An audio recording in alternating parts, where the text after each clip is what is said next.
We're talking to Pat McNamara, Brunswick Councilman at Large, newly elected Pat McNamara, who beat I understand, three-term Republican for the position. Pat, how long have you been involved in city politics?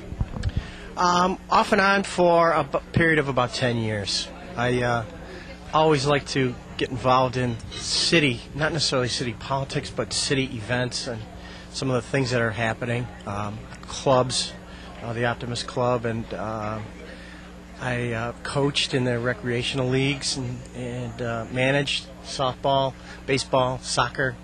I was involved with my daughter's cheerleading with the cross-county, the Brunswick Cross-County Football League. So it's been quite a while. Not necessarily politically active up until about 2 or 3 years ago. Some things happened with BYS, the Brunswick Youth Sports, that got me involved with city politics.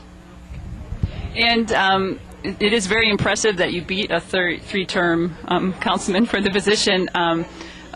What kind of campaign did you wage? I mean, how were you successful in becoming a councilman? Well, I got a lot of advice from a lot of good people.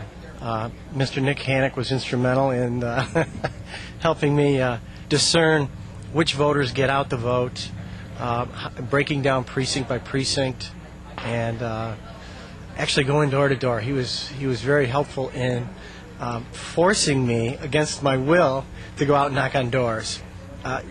Tentatively, he had set a goal for 2,500 to 3,000 voters to target, and I was able to make about 3,000 voters, knocking on their doors and meeting them personally. So I think that was a big stratagem, if you will, to help me win.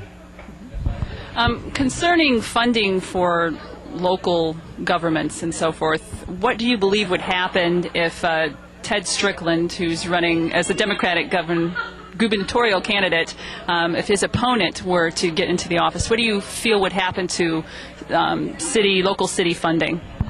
Well, if Mr. Blackwell is able to somehow, some way, win the election, which he won't, local government funding would grind to a halt.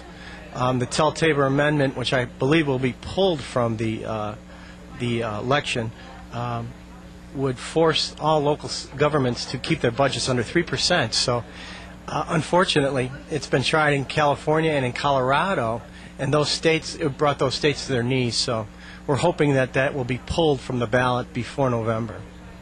Well, thank you very much for your time. Thank you. We've been speaking to Pat McNamara.